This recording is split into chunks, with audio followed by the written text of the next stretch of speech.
I encourage my staff to use ChatGPT, and but I say the results are you're still judged by the results. Yes. It's your result.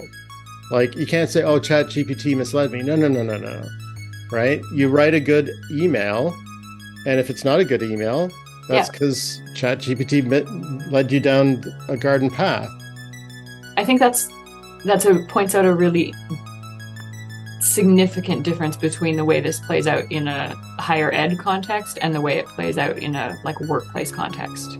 Yeah. Like for learning, I think it's process, right? Like we want to be able to know that our learners are like cognitively grappling with the stuff that we need them to Right. The grapple with scaffolding. to actually like learn it. And so we need then to think about assessments that are designed to show us that, as opposed to just like, does it look like a research essay at the end? Because you can't tell from that what anymore. You are listening to the Humanity in the Loop podcast. Welcome to the Humanity in the Loop podcast. I'm your host, Tim Hampton. My guest today is Dr. Robin Sutherland Harris. Robin is an educational developer in the Teaching Commons at York University. Robin has a PhD in medieval studies, and you can bet I'm going to ask a question about that, about the Middle Ages, before this interview is over, so stay tuned. Robin is currently teaching a course called Taking It Online, the ChatGPT Edition, offered to York University instructors who want to examine effective teaching online in the age of AI, artificial intelligence. Today, Robin and I are discussing the impact of AI tools on higher education and what can be done to prepare students for a world where AI plays an ever larger role. Robin, welcome to the show. Thank you so much. It's lovely to be here. Thank you. So what brought you to the role of educational developer? I guess it was just a love of teaching and an interest in teaching originally. When I started grad school, I hadn't really ever taught before. And I wasn't sure. I actually kind of thought I might hate it. I was like, I'm not sure how I feel. I had suspicions about the sort of the power dynamics inherent in higher education and the way that is reinforced in classrooms. And I just, could imagine myself being very uncomfortable with that. And then the first time I ever taught, I was thrown in, kind of sink or swim, not as a TA, but actually as a course instructor or a course director, as they're called at York, which was just sort of circumstance and how it unfolded. And I was terrible at it, but I loved it, right? Like I could tell, I pitied my poor students who really had to bear with my learning curve. But I really loved the teaching, and I just started getting involved with the Teaching and Learning Center at the University of Toronto, where I was at the time, and I ended up working with them for a long time. And then after I finished my PhD, I had a small kind of part-time contract doing educational development work, kind of in-house for a department. And then I came to York after a few years of that, and now I'm full-time and have been here since 2019. Excellent. And so that's the thing, that the teaching is an art and a science and a puzzle. What does an educational developer do? That's a good question. Sometimes I'm like, I feel like we do everything. The way I describe it to sort of people out in the world when they ask me what is that, is I help faculty or other educators in the university system teach better. And that can look a lot of different things. It can mean, individualized one-on-one consultations about, this assessment doesn't seem to be working, or like I'm having some like troubles engaging my students in an online space or in this particular conversation, or they don't seem to be understanding this concept. Or it can be, I do a lot of courses and workshops for groups of faculty who come together, and I really love those because I think one of the things that's most transformative for educators in higher education is the opportunity to talk with other people who are passionate about teaching, and there's not always another person in your home department that you can easily connect with in those ways. So bringing people together to talk to peers and colleagues, I think is really valuable. So I do a lot of courses and things, networking kind of community of practice things around that. We also do support for departments who are going through things like cyclical program review, or they're creating a new degree stream, things like that. New course proposals. We're involved in some of at York, there's the AIF funding, so centrally administered funding. We don't administer the funding, but we support projects who receive some of this funding, which is dedicated for academic innovation. And a lot of it's around teaching and learning. And if they want to bring on somebody in a kind of consultative role to support the particular project, there's a very wide range of things that we do. There's a bit of scope for scholarship. So we do some research, sometimes with partners inside the university. I have a couple of writing projects going on with folks at other institutions. So it's very wide ranging, which I love. Right. I can see that. It's very entrepreneurial too. And one of the manifestations of that has been the course that you're teaching now. I think it's underway now. Yes. Which is taking it online, the ChatGPT Edition. What goals did you begin with when you started developing that course? This course originally was not about generative AI when it was taking it online, not the ChatGPT Edition, the previous edition. It came out of something that was kind of already in the works when the pandemic hit, which was the idea of developing a course for faculty that would let them kind of provide a bit of structure and a bit of momentum and some supports for the work that they have to do already around, thinking through in a deeply pedagogical way changes that they want to make to a course. In particular, this one was about, when you make the transfer from, you have a face-to-face course and then you need to bring it online. And that was already in the works in development when the pandemic hit. And then it was the perfect fit for that scenario. So we've had quite a large number of faculty kind of move through that course, which was very kind of workshop-y. So each week you have sort of 3 or 4 challenges that you can select from. You pick one, and then you come up with a little action plan of how are you going to respond to that challenge in your course? And the challenge might be academic integrity, or the challenge might be, engaging learners in discussion forums. And there's some resources, a few prompts, and you just kind of think it through. And then you have conversations with other faculty and other educators who are thinking about those same things. So when generative AI started emerging onto the landscape, I thought that was also probably a very useful, broad kind of structure to help folks grapple with that.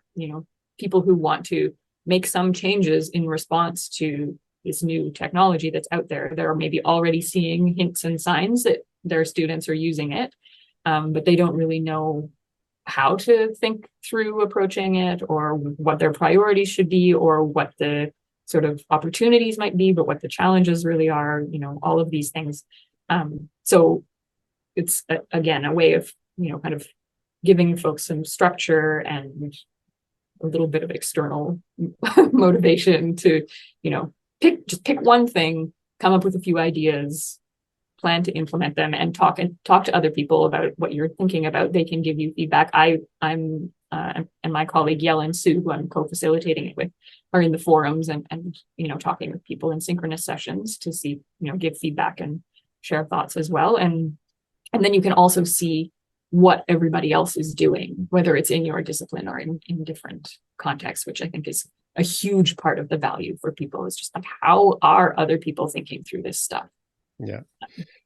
You mentioned academic integrity, and I definitely want to look at that because that's one of the big fascinations that comes from ChatGPT.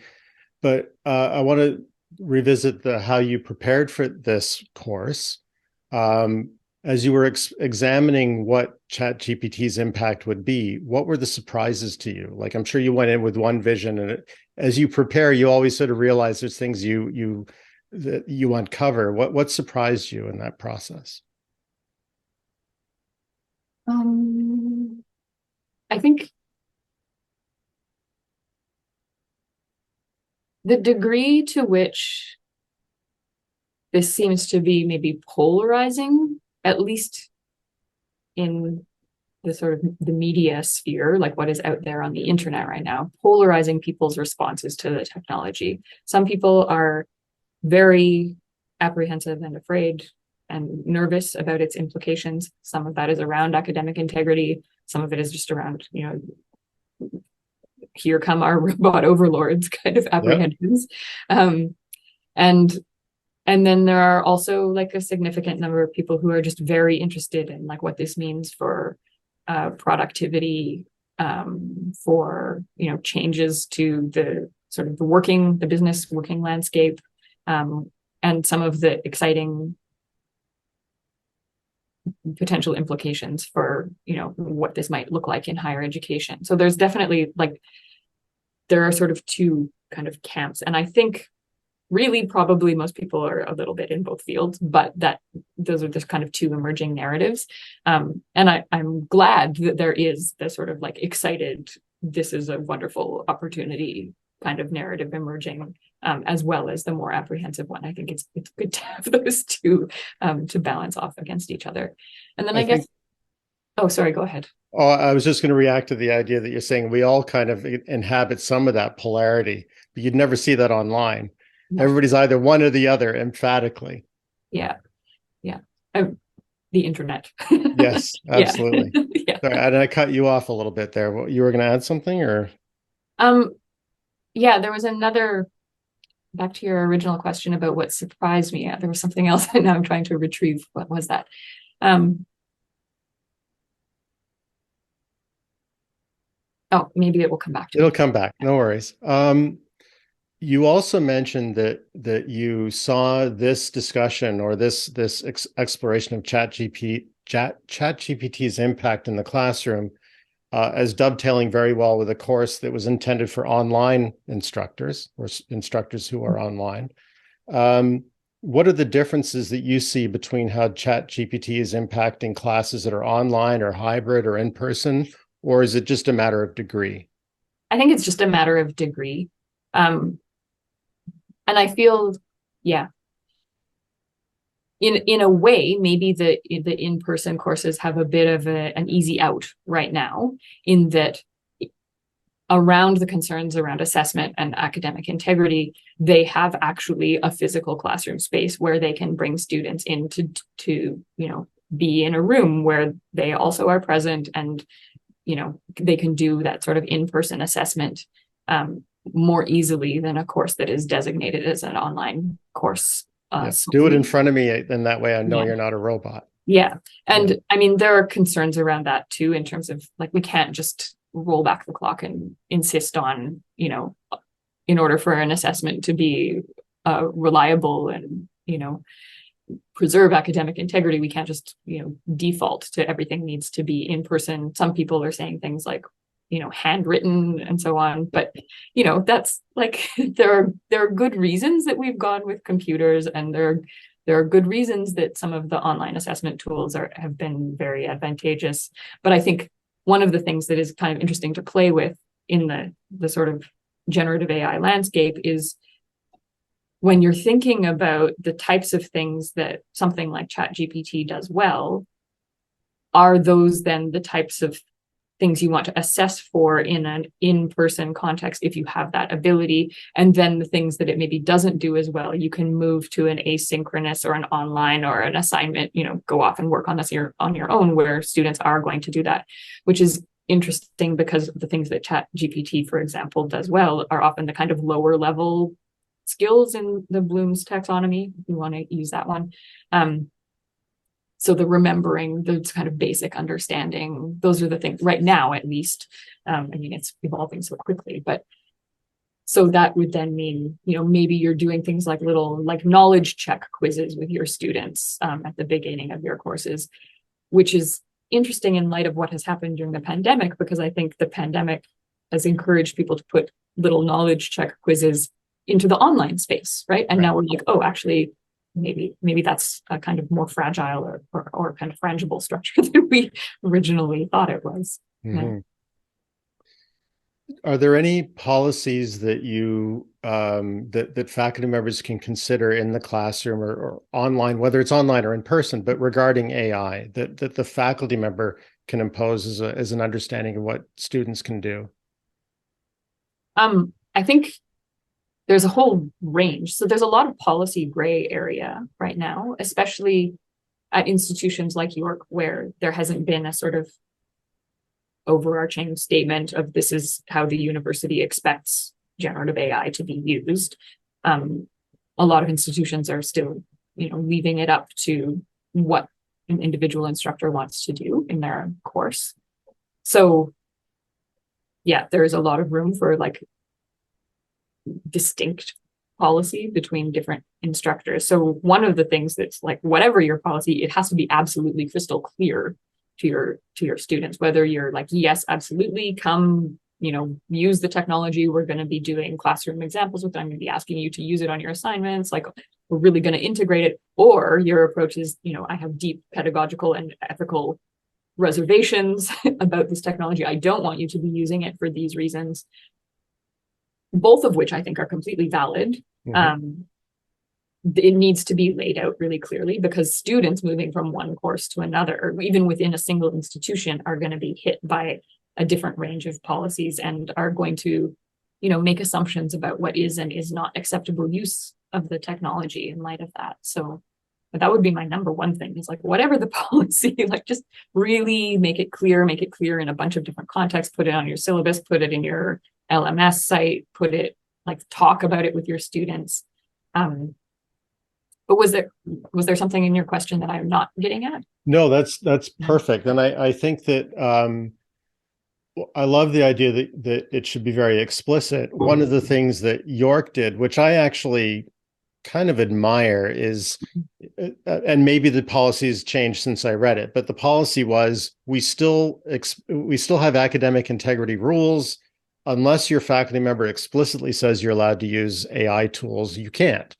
And so there's a blanket thing, but what I like about it is it leaves a lot of autonomy in the hands of the instructor. And so when you say that, the regrettable thing is, it means that the student could be whipsawed by multiple different approaches. So having that emphasis at the beginning to say, thou shalt not, or this is what you're allowed, I think is really healthy. Yeah. One of the things, sorry, go ahead. Yeah, go ahead, please.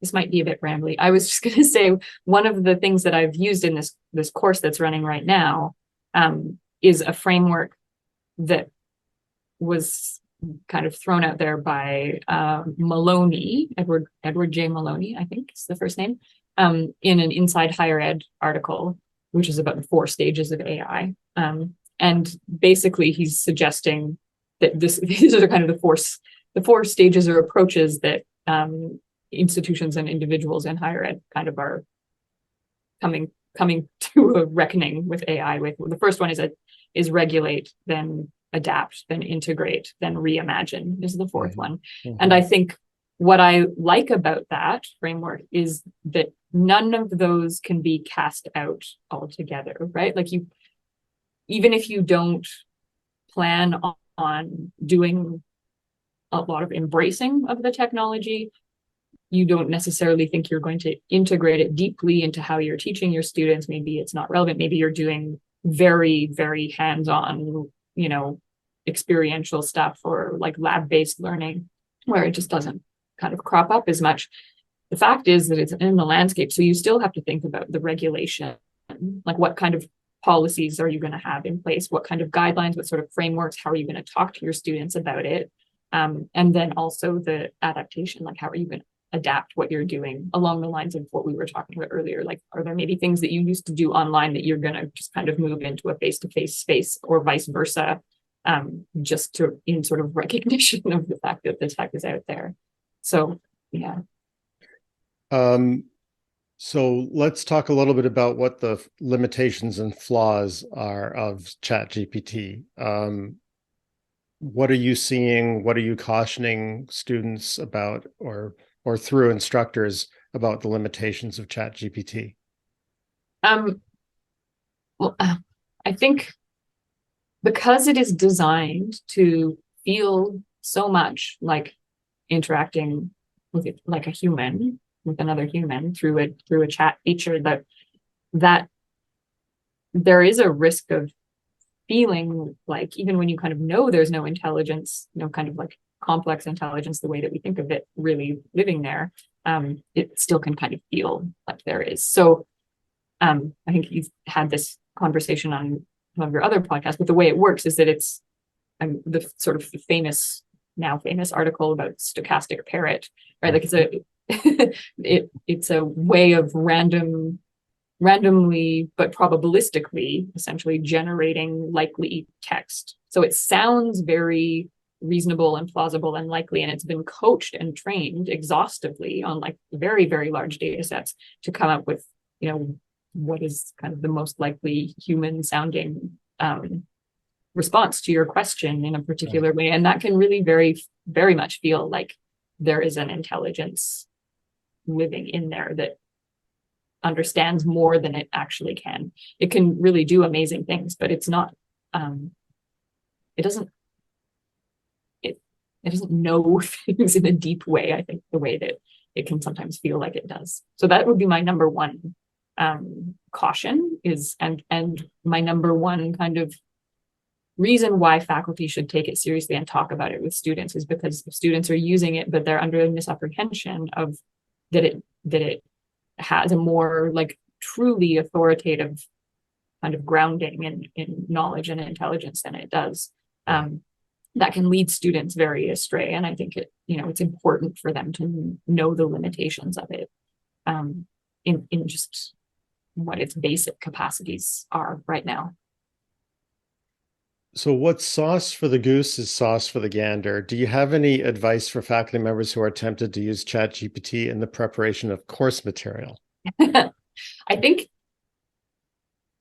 yeah. So this also maybe relates to how I think it's important to talk to students about this technology, but also important for faculty to think about it is like, what are the ethics around this? What are the disciplinary ethics? What are the sort of the broader ethics? When I know there are definitely faculty members out there who are very resistant to using technology that it's a bit of a black box. We don't really know what is happening with the data. There are intellectual property issues potentially. We don't necessarily know where it's headed or what the ramifications of our participation in use of this technology are going to be a year or two down the road.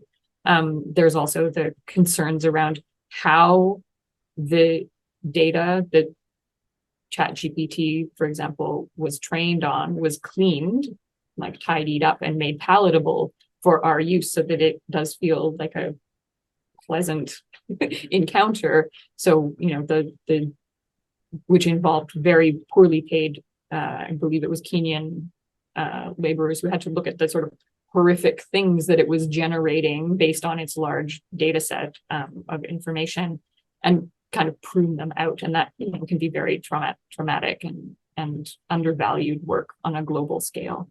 So there are those kind of ethical considerations. And I think that, those are important to consider. And then I think also the disciplinary conversations, right? Like what does it mean to use ChatGPT to write a history paper, like to, help you, polish your writing for the disciplinary norm. Maybe that's one thing. To help you analyze evidence from other secondary sources and create a summary of that.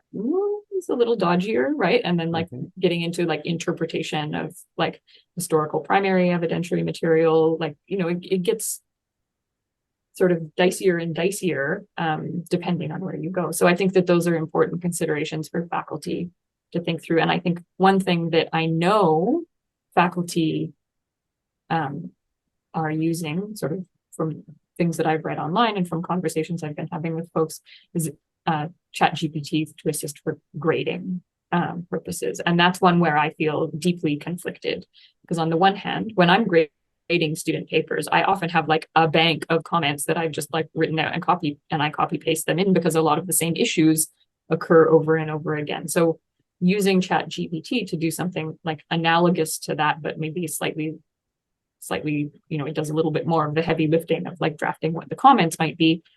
Maybe that's okay. But I also feel very ambivalent about grading work being undertaken by anyone except the actual professor and the grader. And then that also opens up a whole realm of conversations that faculty need to be having with TAs too, right? Right. Yeah, completely. So let's focus a little bit more on academic integrity. Certainly in my, I've been hearing from little birdies that students are getting into trouble over academic integrity issues surrounding ChatGPT and tools like that. What are you hearing, and what are the kinds of reactions that we can take? Yeah, so a lot of things that have been hitting the media, at least, are the false positives around Yes. the academic integrity detection tools. And I think that is worth taking really seriously, right? The tools that are out there right now are not yet proven to be sufficiently reliable to upend a student's life the way that an academic integrity accusation can do. So including the sort of, yeah, the ones that are sort of built into existing tools that are sort of being rolled out as like, oh, you already have this tool. Well, we've just added this other little feature, which now will tell you if it's an AI generated thing or not. I think there's a lot of apprehension around the various detectors and their efficacy. I think what I've been seeing is a lot of faculty get a sense of what they first see is that it just is weird, that there's something that just reads kind of weirdly about what the student has written in a way that isn't necessarily about like the standard of the writing, but is more about like, it's funny that they would talk about this, but they wouldn't also like make any reference to this other sort of idea that's been woven through the course for the whole semester, or this like, particular paper that we've been talking about for the last 2 weeks in this course, or, so it's kind of missing some of the contextual pieces, the way that normally student work exists in a conversation with the whole scope of the semester long course. So things kind of read a bit funny, I think often. And then one thing that I've been sort of suggesting to faculty and that I have found useful is to, if you are okay with it from an intellectual property angle, running your own assessment prompts, like your essay prompt or your, whatever it is, your thing that you're asking your students to put that into ChatGPT, see what it spits out, and just use that to get a sense for the types of things that it is generating, and it kind of gives you a sense of its voice. And I know that you can coach it on tone and ask it to rewrite things in different ways. So it's certainly not a fail safe, but it does give you at least a starting point of like, what is it most likely to spit out? And because students so often engage in sort of breaches of academic integrity because they're in a sort of panicky last minute situation where they feel backed against the wall,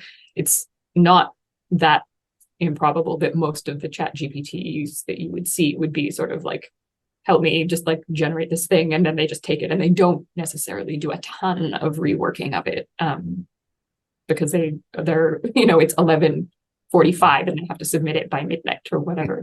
Yeah, so just copy and paste. Yeah.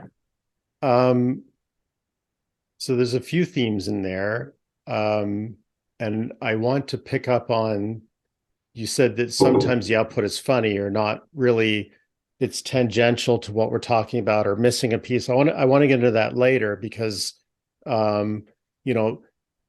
we could grade students on that gap and not even know if they're using ChatGPT or not. So I want to come to that, but I also want to pick up on the detection tools, this idea of using an AI to catch an AI type of thing.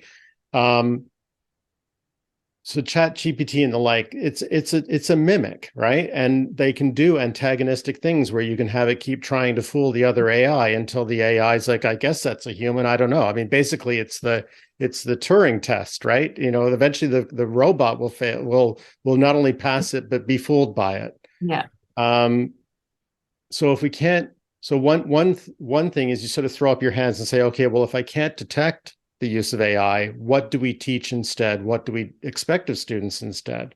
Can we just accept it and demand more from our students? Maybe.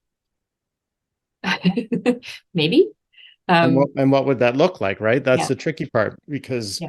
I I think you were sort of talking, I had an example, that we used to really focus on arithmetic in grade school. And now I don't think we do it as much anymore because everybody has a calculator. Yeah. Everybody has a phone with a calculator in it. And so we've moved up a layer of abstraction to word problems. And ChatGPT is struggling with word problems, but eventually it will know how long it takes that train from Detroit to get to Cincinnati, right? And so you have to keep going up a layer of abstraction. So it becomes very difficult to formulate that assignment and very difficult, I would think, to assess that assignment. I mean, now you're just not saying that looks like an essay, it gets a C. Now you have to say, well, it can't be that, it has to be, that's an F. It has to be much more than that. It's very cognitively demanding for the faculty member or the TA. Yeah. What are we going to do? I think one of the concepts that's been helping me think through this puzzle is the idea of cognitive offloading and thinking about when and where we want to do that and being very deliberate and careful about that. So the idea of it's basically exactly what you said with the calculator. Cognitive offloading is, when humans use their bodies or technology to kind of take some of that like cognitive processing load away to free up cognitive resources to pay attention to other things and to look at other things. So, if it's your body, you might just be counting with your fingers, for example, like or you might use a calculator for the technology example. And I think ChatGPT and other generative AI are like very good at assisting with cognitive offloading in certain ways, right? Like, do I need to think about like the grammatical structure of a sentence? Maybe not, right? Like, but the challenge of that is that sometimes you do need to think about the grammatical structure of the sentence because it deeply impacts the meaning and the way that you understand language, and that's really important to like the actual disciplinary context and, for example, the course learning outcome. So I think that's where it is kind of just, it is going to be work for faculty members to think through, like, what is it that in my course, in this particular course, where is it going to be acceptable for learners to have a break from some of the stuff that I'm asking them to do, but I'm not, like, if they don't actually, it's not really part of what I'm really aiming for with the learning outcomes. Right. So like if I'm teaching physics, do I have to teach spelling? Yeah. Or exactly. Can I accept the fact that everybody has a spell check, and so we've taken that off the table? Yeah. Yeah. Or like another example might be if you had students who are giving group presentations, are you evaluating their use of PowerPoint slides and their ability to design a nice looking PowerPoint slide? If you are, because this is maybe a graphic design course, then that's like part of the cognitive offloading that you do not want to free up. And you want to make that really clear to your students and talk about it, and then put some kind of like maybe barriers or processes in the way that you're assessing to protect that. But for a lot of courses, actually, it doesn't really matter what the slides look like. So you're not evaluating or you shouldn't be assessing that. And so maybe it's perfectly fine if a student uses a tool like Slido, where you can just like have it generate, slides for you. And then they just use that as kind of their presentation framework. But really what is important is the content that they're communicating and their ability to sort of defend their arguments and, present their case and so on in the presentation. So yeah, I think it is a complicated. It is complicated. And as you were using that me. example of Slido, or there's all kinds of AI tools to put together your presentation. If you did it by hand and made a hash of it, then you're sort of betraying a failure of literacy. It's the modern literacy, right? There are tools that can help you do that in a way that's not distracting or misleading or missing pieces, because it's right there. Use the tool. It'd be like it used to be, I'm sure, back in my day, the difference, you could change a letter grade just by correcting all your spelling mistakes. Yeah. Well, now that day is past, although if you do have spelling mistakes, that should drop you 2 letter grades, because come on, right? We have tools for that. let me switch gears a little bit because we're still talking about academic output, really, is how we demonstrate we know something or contribute to what the world knows. You have extensive experience with research methods and research data management. You have a PhD. If you were researching a paper today, can you imagine AI playing a role? Yeah, absolutely.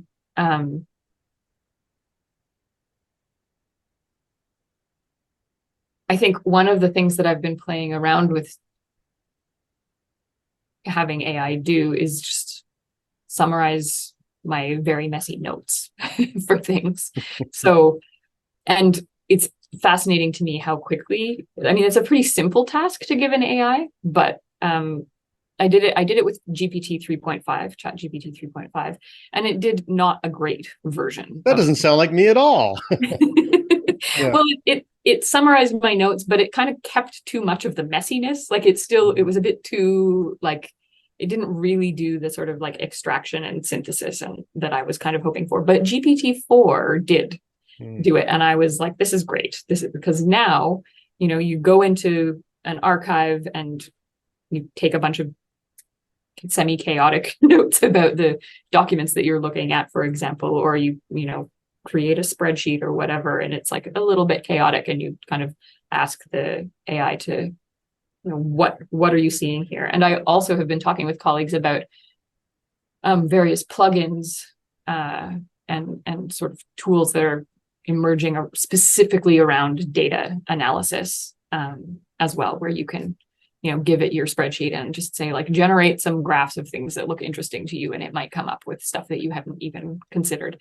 Obviously, you need to be able to go back into the data and make sure that it is being accurate, and it may not be at this stage, but I think it probably will be, kind of reliably accurate in the very near future for that kind of thing. So yes, I absolutely think in terms of like synthesis of things that are going on in your own head in a chaotic way, and then you need to bring them together in a way that is easier to articulate and present. It's, I think, very useful for that. And then also, in terms of like large data sets that are maybe just a little bit, challenging for you at a glance to kind of see like, this is what's standing out here. It can be helpful. Yeah, I can. One of the challenges I remember from university, and I was not a terrific student when it came to this kind of thing, but there's like the summary and the executive summary and the introduction, and it just feels like you're just saying the same thing over and over again. It would be wonderful to be able to say, at least draft the executive summary for me so that I don't have to think this through again. Do you see any merit to that as a possibility? Yes. Yeah. Yeah. I mean, I also struggle with like, how do I take, as a researcher, you're so in the weeds with your argument and your data, and you're just like, it's really hard to sometimes pull back and say like, what is this? What really pops? Yeah. On the other hand, you that is a really important skill to have, right? So True. you don't want to relinquish the ability to be able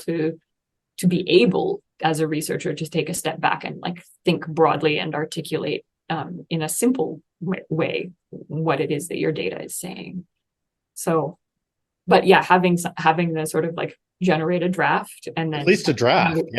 How do then I want to tweak this, or do I think this is reliable? And those are also like very interesting and valuable, I think, potential classroom uses of tools like ChatGPT for educators to use, right? Like, here's, a text that we've been talking about. This is the summary of this text that ChatGPT has generated. Do we agree or not? Like, what is it missing? Where's the nuance? Where are the gaps? That I think that looking at what the technology is generating and then identifying where are the gaps in what we know and what we would want it to say, and that can, I think, really help learners get at like particular ways of disciplinary thinking. Because ChatGPT, at least right now, is going to mostly erase those disciplinary nuances. And figuring out ways to talk about, this is the sort of generic version that the AI has produced. What do we need to do to this to make it a really viable, meaningful, authentic piece of disciplinary writing that is in conversation with scholarship in this field? I think that could be a really, really valuable way of launching those conversations with students. Yeah, because otherwise it runs the risk of making your executive summary sound like a Reddit thread or something, right? Depending on the tone it's accustomed to, you might have to swing it back and say, Yeah. no, make it sound more academic, please. Yeah. Right. You mentioned a couple of concrete examples, and I can't leave this conversation without exploring that because that's worth the price of admission. You talked about organizing your notes and also sort of exploring data and asking for outputs like charts and that sort of thing. I haven't done that with ChatGPT. I've hit the limit in terms of how much of my own text I can drag in and say summarize. So are you paying for ChatGPT? Do you have a paid account, or is there some other technique you're using? I have the paid account for GPT-4. And that's where it really was much better at summarizing my own messy meeting notes. I was not happy with 3.54. It was like a whole other story on that front. What I was saying about the data and the generating charts, my understanding, this was a conversation that I had with a colleague recently. I haven't done that myself. And my understanding is that I'm not even sure if it's available in Canada yet, or if the tools are kind of like they've rolled out in the States, but they're coming here soon. I haven't seen that particular thing. For my international viewers, you might be able to do that. Okay. Not to pick on you, but so let's say that I have an engineering degree from 1993, and I remember a lot of it was about drafting and that sort of thing. You know, a lot of these skills are no longer necessary. And certainly the idea of taking a bolt, drawing it from one side and drawing it from the other side and having that be accurate, you just draw it from one side and then, you know, you can have the CAD machine rotate it for you. So you have an advanced degree. You have 3 degrees. You have a bachelor's, a master's, and a PhD. Is that all? Only 3? Yeah. Okay, well done. The 3 is good. But that represents a ton of effort, several years, lots of expense, lots of foregone opportunities. And the end result is a couple of things, at least a couple of things. One is an education that you learned a lot, but the other is a certification. And the challenge is, and this is why we keep talking about academic integrity, is the certification matters. It's part of how we demonstrate as educators that we're doing something worthwhile, and it's how the student demonstrates that they're doing something worthwhile. The temptation is to sort of say, well, you know, it's never really been about assessment. It's about giving people the opportunity to learn or you know, learn about themselves or whatever. And it gets into the results or the process question. I know you sort of alluded to this at the beginning, that there was some soul searching about what the whole point of this is and what we're doing with students. What tangents did that take? For me, I think, okay, that's a big question. Yes. Yeah.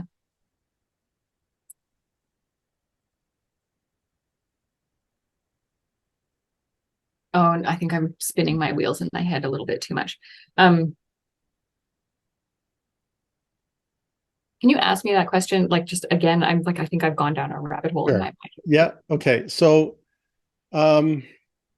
if we collectively decide that there's an awful lot of academic output that we assess today that could be done by a machine, just like we accept that arithmetic can be done by a calculator, what does certification look like? Does it come back to the idea that we would expect more from a student? Or does it come back to the idea that really it's the experience and we want the students to have an environment where they can learn, but we can't necessarily prove that they've learned, that we accept that as an alternative? Yeah.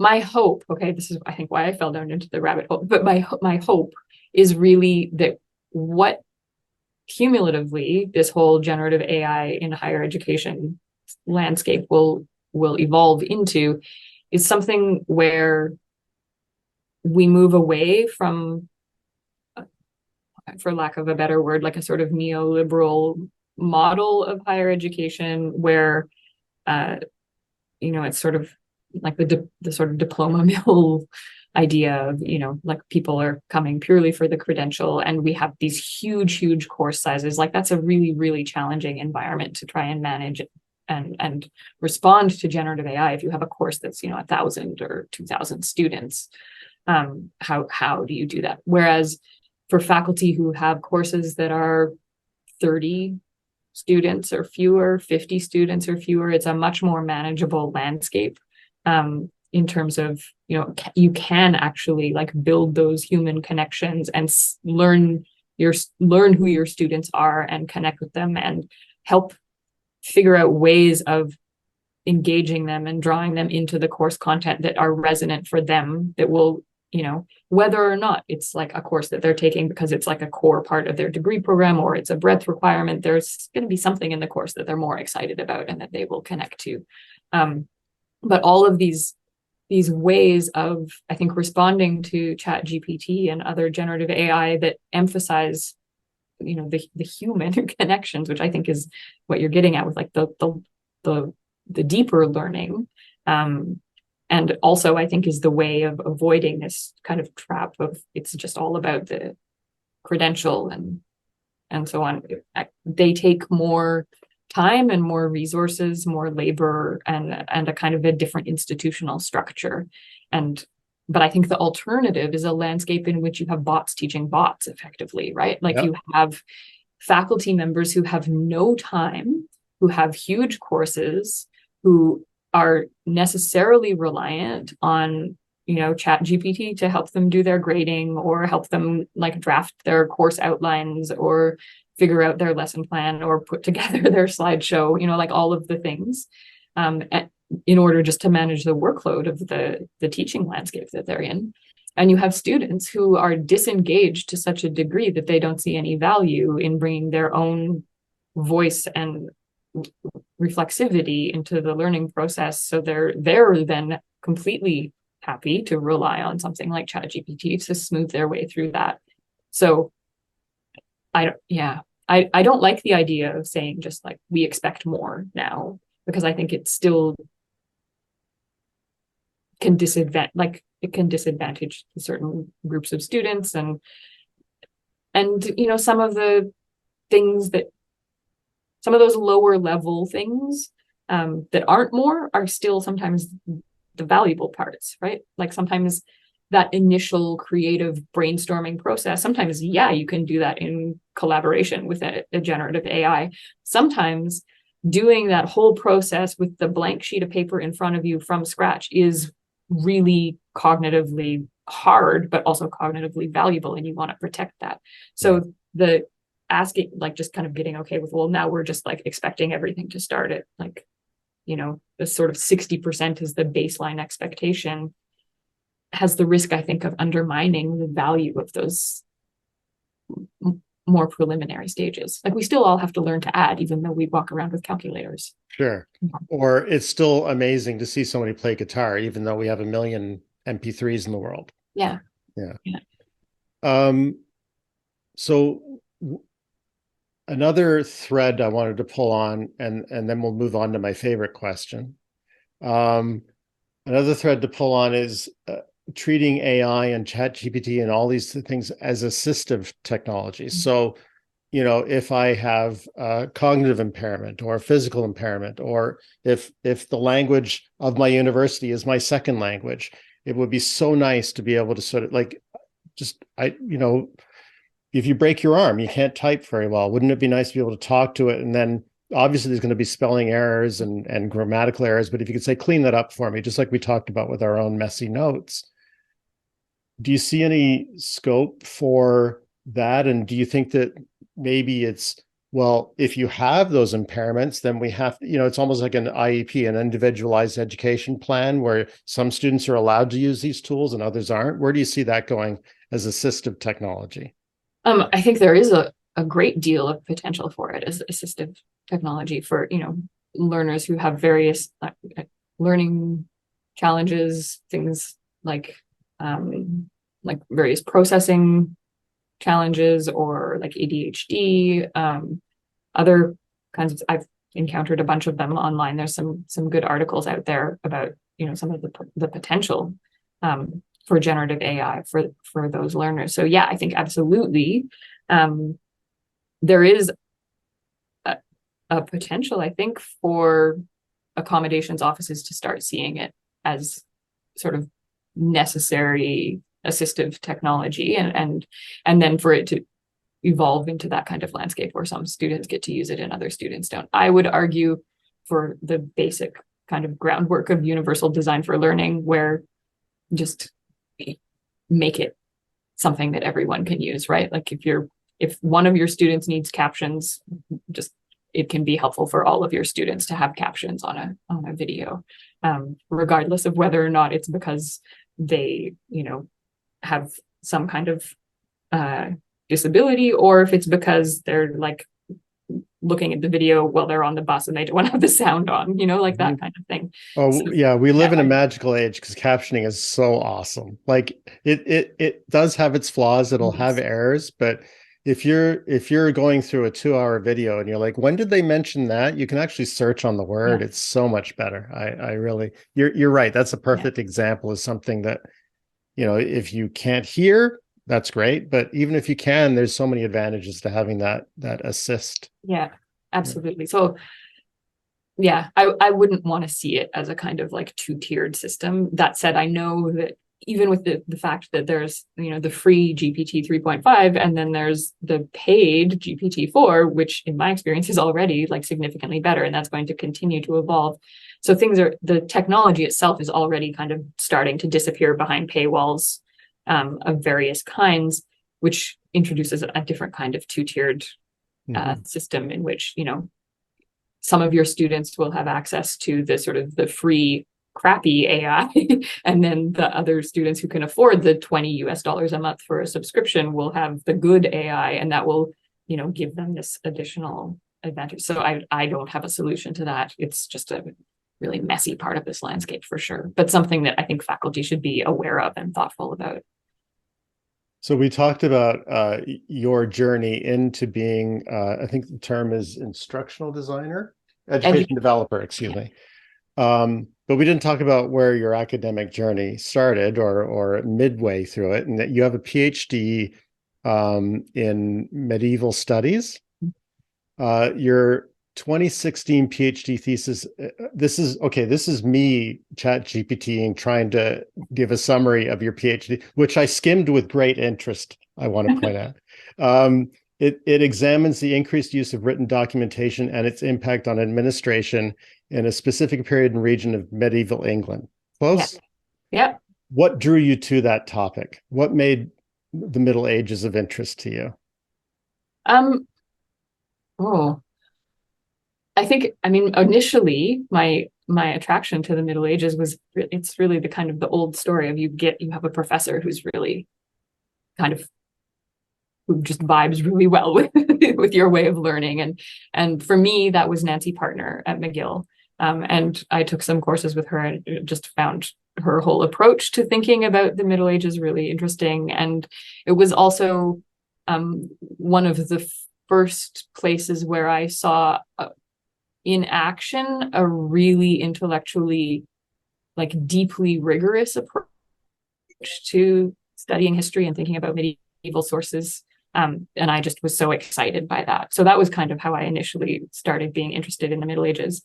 From the topic of my dissertation was really because I was very interested in a particular kind of source material, which is the source material that is kind of generated by administrative processes in England at that time, or in Europe at that time, which is the 12th and 13th centuries for me, which is the charter. So a sort of an administrative document produced in service of, often in service of transfer of land or property or rights over property was kind of the main one, but deployed at multiple levels of administration, like all the way from like the King's Court, right down to a very, very local level, and even just between individual actors who themselves may not actually have been literate, but who might have been using the services of a traveling scribe or a scribe attached to a nearby monastery or something like that.